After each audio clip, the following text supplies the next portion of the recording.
Hola, ¿cómo están? En este video vamos a ver cómo funcionan los transistores de efecto de campo, ¿sí? También llamados FET. Está muy difundido el uso de estos transistores. Vamos a ver, de a poquito vamos a ir introduciendo esta tecnología diferente de los bipolares, ¿sí? Bueno, ¿cómo podemos definir a los FET? Eh, Bien, es un dispositivo también semiconductor, ¿sí? La diferencia entre el bipolar y el FET es que el FET utiliza un campo eléctrico para controlar el flujo de corriente, a diferencia de los bipolares, ¿sí? Los FET no requieren una corriente de entrada para funcionar, ¿sí? Esto es lo que los hace más eficientes en términos de potencia, ¿sí? Entonces, bueno, esta es la forma en la que está dispuesta eh, las pastillas semiconductoras, ¿sí?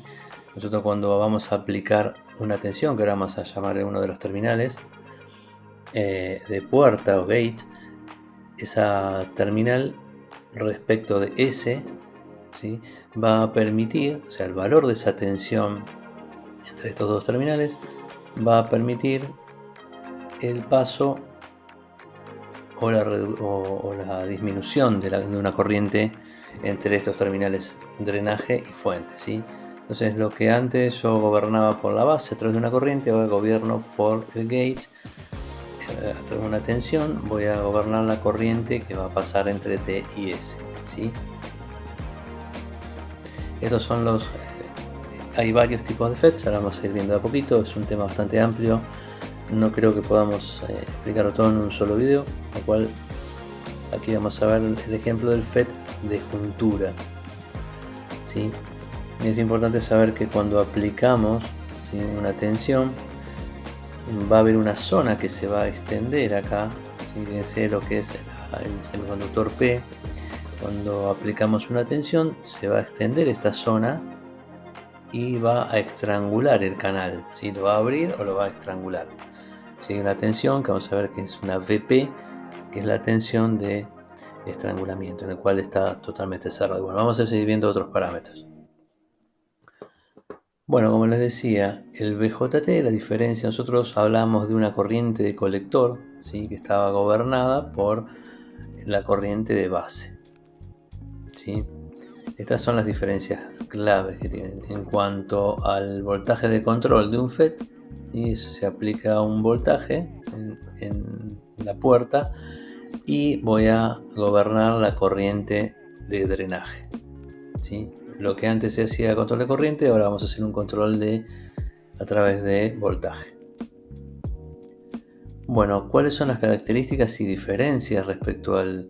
Muy importante es saber cuáles son las diferencias entre un bipolar y un FET.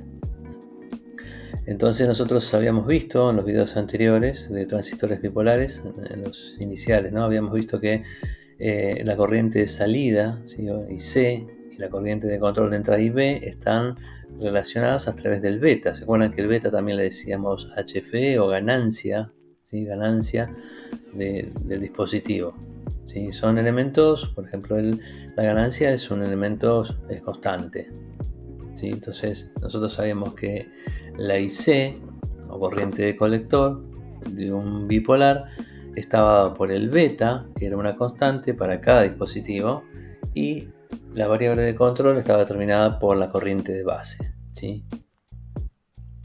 Bueno, esto, da como resultado una relación lineal entre IC y B, prácticamente proporcional, ¿sí?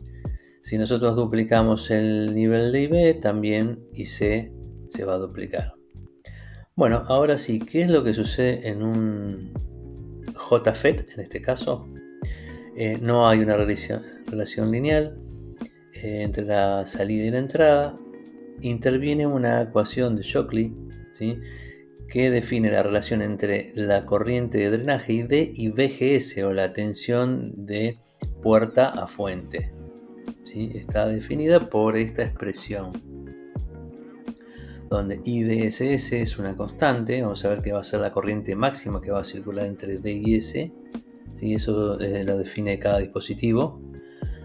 Y la variable de control, que ahora vemos claramente que es una tensión, ¿sí? Es una tensión, es VGS. BP es la tensión de estrangulamiento, que tanto IDSS como BP por lo general son datos que suministra el fabricante para saber calcular y ajustar las variables de control para obtener la corriente que necesito. Bueno, acá vemos un poquito más de cerca las diferencias, ¿sí? La diferencia entre el JFET y el BJT. Acá en una tabla tenemos las equivalencias, ¿sí? Lo que era ID, ecuación de Shockley, IC es beta por IB. En un JFET la ID es igual a la IS, ¿sí? Fíjense que la IC en un bipolar es aproximadamente igual a IE porque se acuerdan que se sumaba la corriente de base, ¿sí? La IG, ¿sí? Corriente de compuerta, 0 amperes.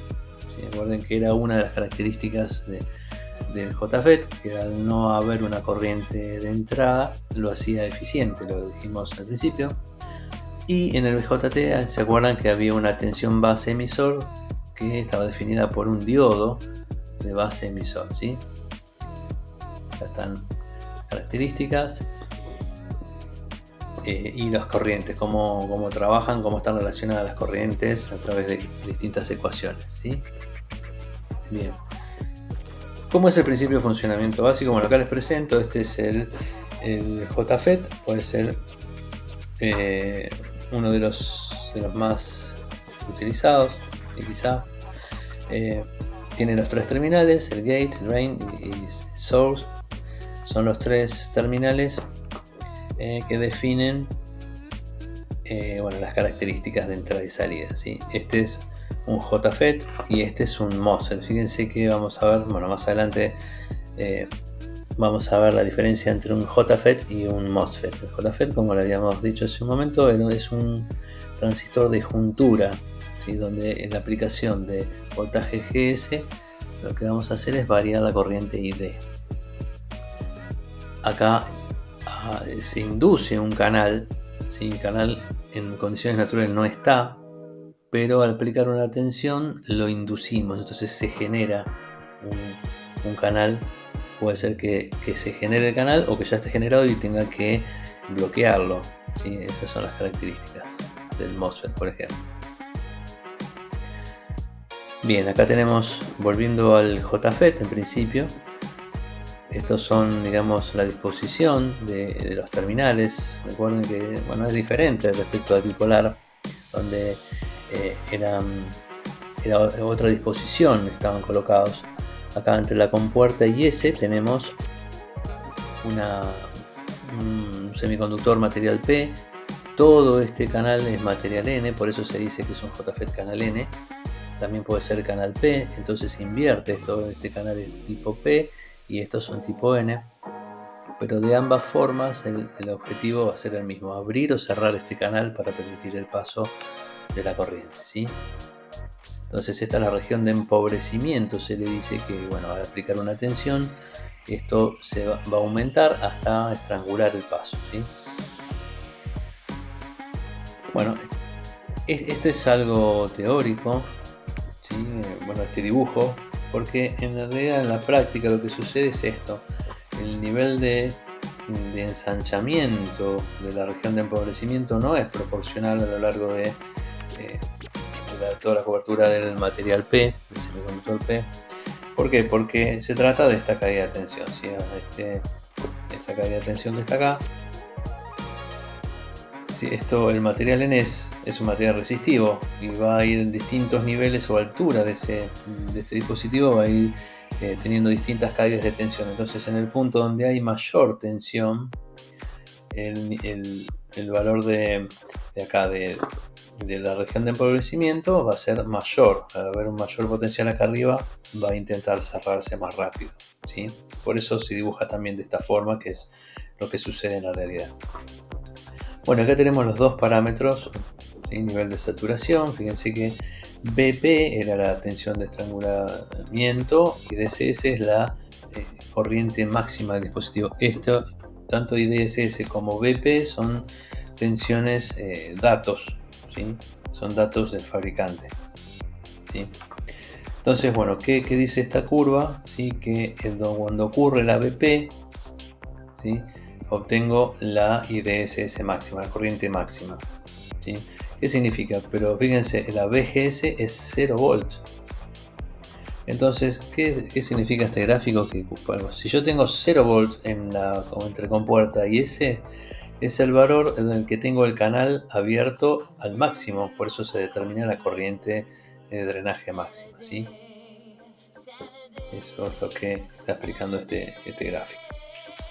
Bueno, esto es gráficamente lo que sucede cuando está cerrado el canal, ¿sí? Como resultado de aplicar una tensión, ¿sí?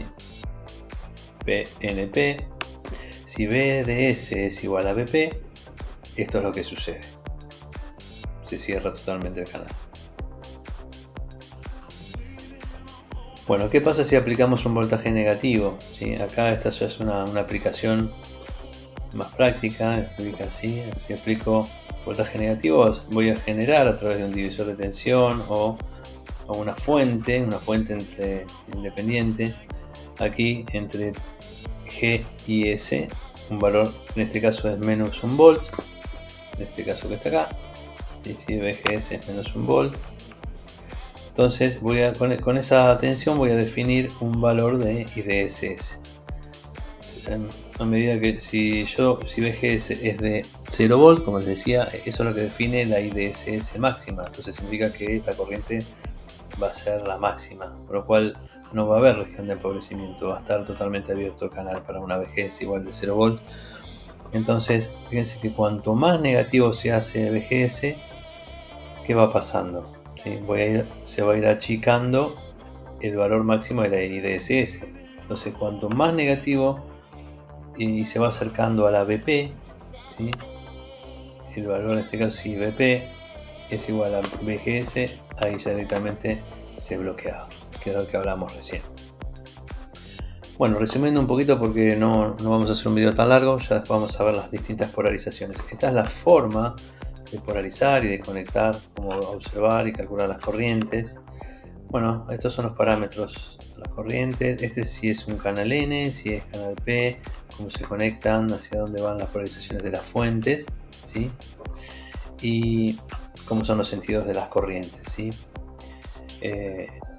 Bueno, entonces la corriente máxima, repitiendo, se define como IDSS y ocurre cuando VGS es igual a 0 volt, ¿sí? Y BDS es mayor o igual al módulo de BP. Recuerden que BP era la tensión de estrangulamiento, ¿sí? Estas son las ecuaciones de JFET.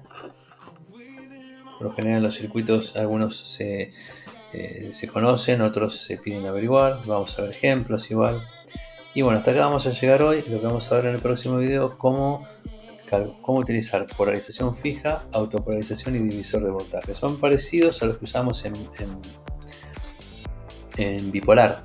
¿Sí? La polarización fija era este tipo de circuito que está acá, ¿sí? Esto también se podía lograr con un bipolar, una polarización fija que tenía sus características y sus usos. Teníamos la autopolarización, ¿sí?